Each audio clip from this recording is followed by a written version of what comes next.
After helping raise my grandkids for 12 years, my daughter-in-law told me I was a burden and left me at a roadside motel with one bag and no phone. I sat there watching the sunset until a familiar car pulled up and the driver said, "I'm not sure why I'm writing this. Maybe because I still wake up some nights thinking it was a dream. That I'll walk downstairs and see Harper eating cereal with her hair a mess and Zoe asking me to braid it before school. That I'll hear Danielle yelling about someone forgetting their shoes and Michael pretending not to hear from the garage. But then I open my eyes and I'm in a quiet little room 2 counties away, and I remember I don't live there anymore. I'm not part of that house anymore. 12 years. That's how long I lived with them. I moved in when Zoe was 2, and Danielle had just had Harper. She had a C-section and was struggling. Michael was always working. He asked me to come for a few months to help them get settled. I said yes, without thinking twice. That's what you do for your kids, right? At first, I stayed in the basement guest room. It was unfinished, cold in the winter, but I didn't complain. I helped with diapers, bottle feeding, cooking, cleaning, laundry. I thought it was temporary. But life moved fast and messy, like it always does. The girls started school, then dance, soccer, summer camps.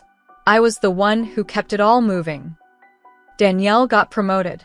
Michael changed companies twice. I never charged them a penny. Never even hinted. I just showed up every day like it was my job. But over time, things shifted. Subtle at first. Danielle started correcting me in front of the girls. "Harper doesn't eat that anymore, Mom." Or "Zoe doesn't need you waiting outside dance class. She's not a baby." She started calling me Mom less, just Marlene. Michael stopped having real conversations with me. He'd come in from work, nod hello, go straight to his office.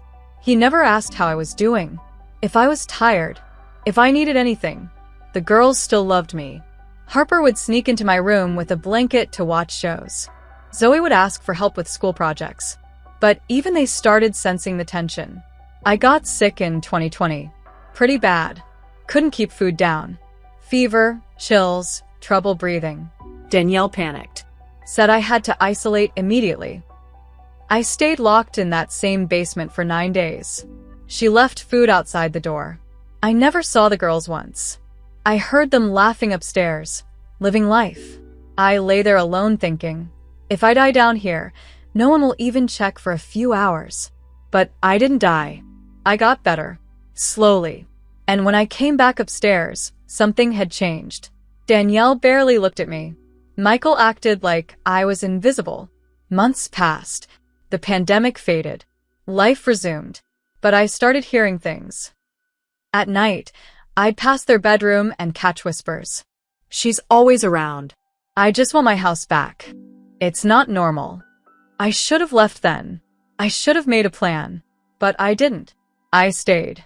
Because I loved those girls like they were my own. Because I believed, deep down, they still needed me.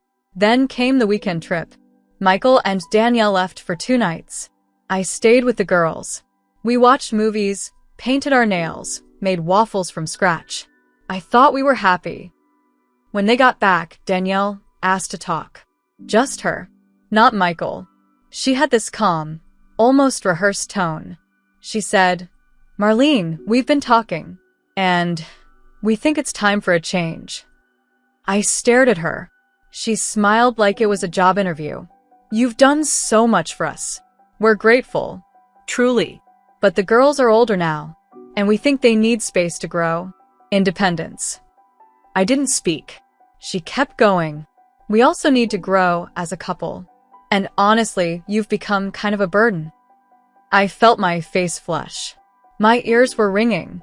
She said it so casually, like I was a suitcase to put in the attic. I asked her, "What do you expect me to do?" She said, "We booked you a motel for a few days. Off Highway 41. Green Pines. It's clean, quiet, gives you time to figure things out."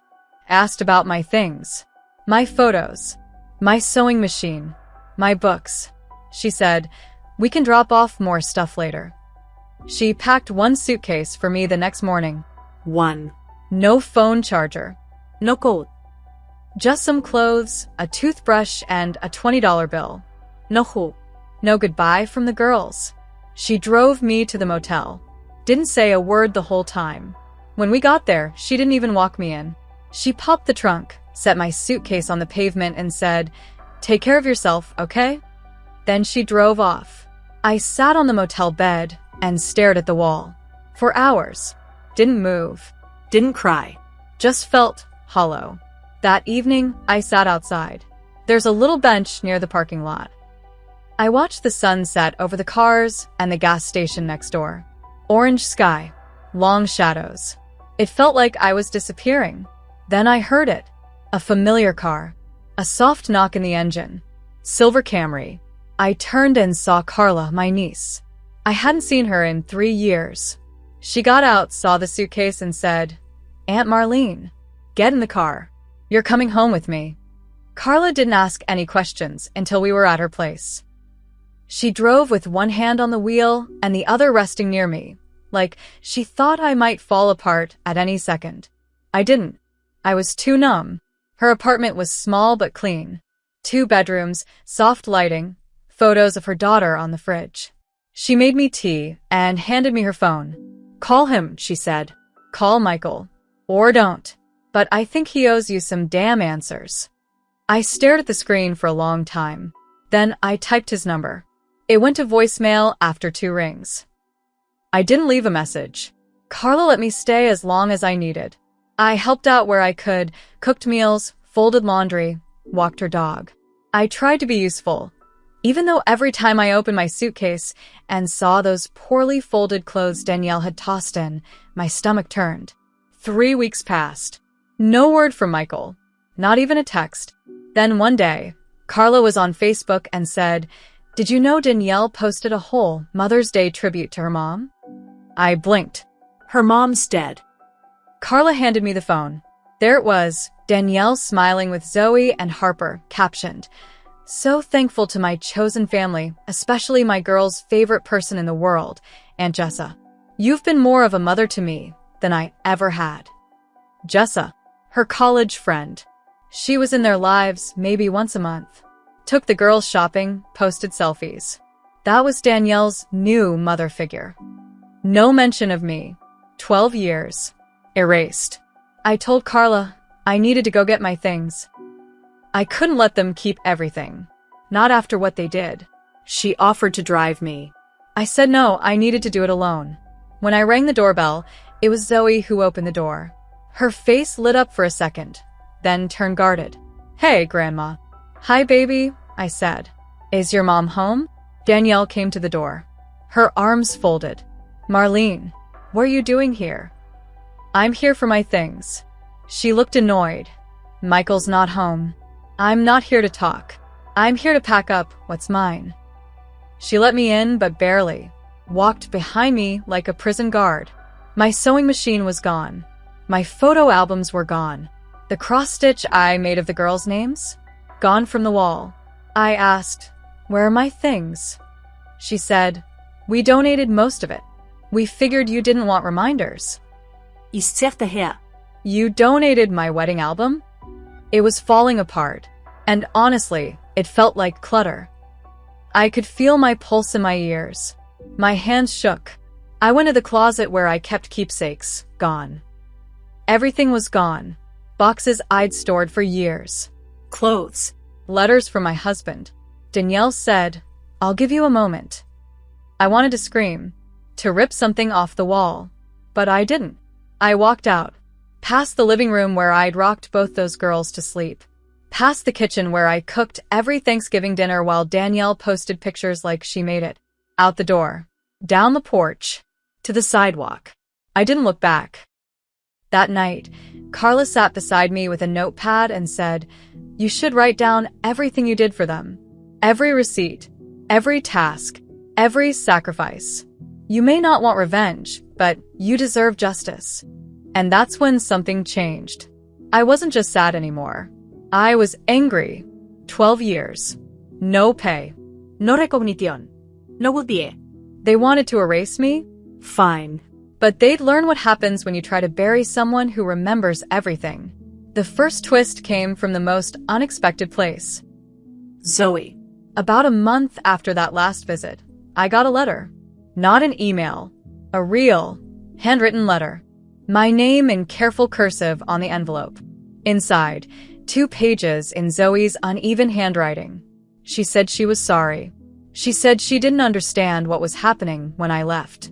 That her mom told her I needed help and was too old to keep up. She said, I didn't believe her. I knew something was off. Zoe said she found some of my things in the attic. Photos. A card I'd written her for her 10th birthday. My late husband's watch. I don't know why she hid them, she wrote. But I'm mailing what I can when they're not home. And she did. A week later, a small box came with my photo album. Bent, but not ruined. And the watch scratched but ticking. That's when I knew I wasn't crazy. Danielle had hidden my things. Lied about throwing them out. I didn't want to involve the girls, but I couldn't pretend anymore. I started writing everything down, like Carla suggested. A full timeline. I listed the number of years I did childcare free, meals cooked, housework, caretaking during COVID, all unpaid. Then Carla said, let's talk to someone. She had a friend, Lena, who was a paralegal. Lena looked at my notes, my calendar entries, even some old texts I had saved in my email. She said, you may have grounds to sue. Not for back pay, but for misappropriation of personal property. Maybe even elder abandonment, depending on how you were left.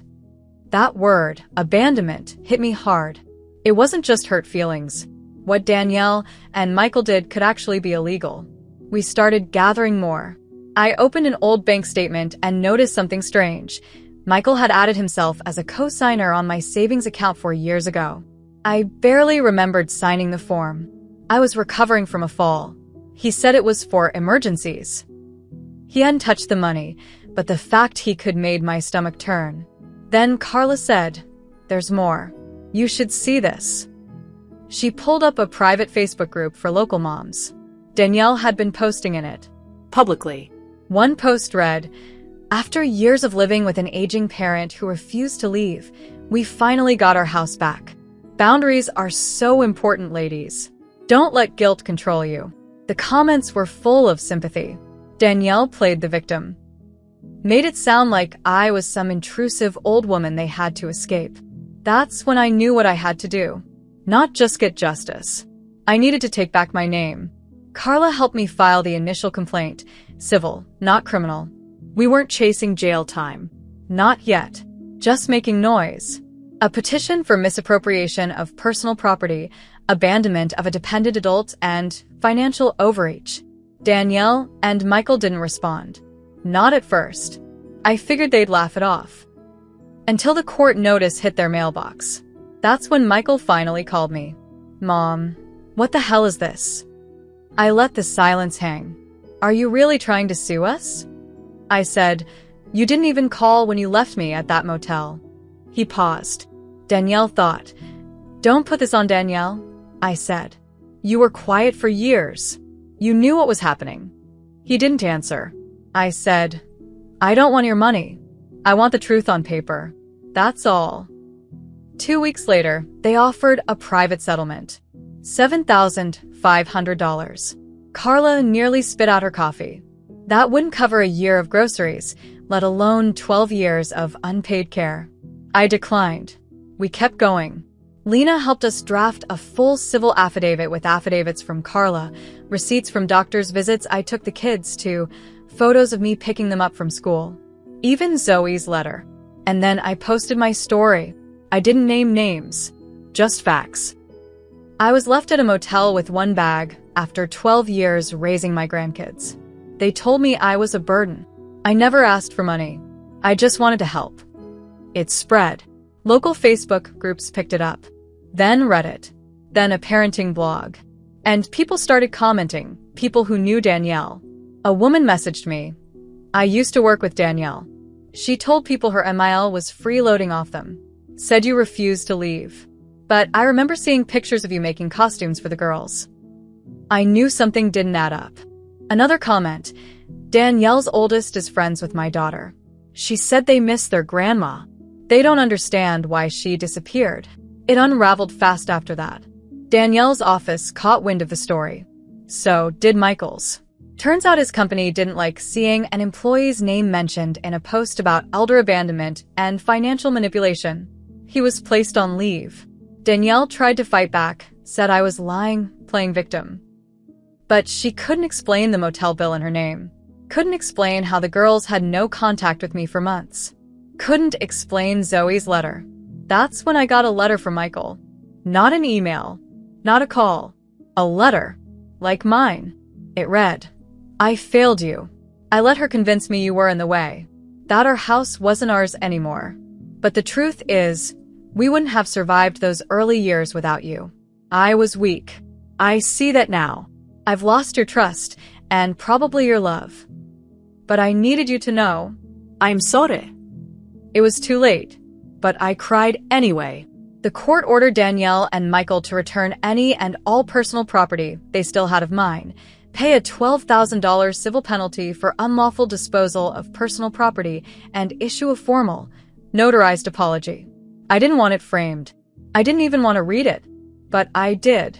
And then I donated it to the lawyer's office. A reminder for other women like me. Just because you're a mother doesn't mean they own your labor. Just because you give everything doesn't mean they'll give anything back. But sometimes if you speak up loud enough, long enough, someone listens. Zoe and Harper write me now. Real letters. They've asked to visit. I said yes. Danielle hasn't spoken to me since. Neither has Michael. That's fine. I'm not angry anymore. I'm not invisible anymore. And I'm not finished.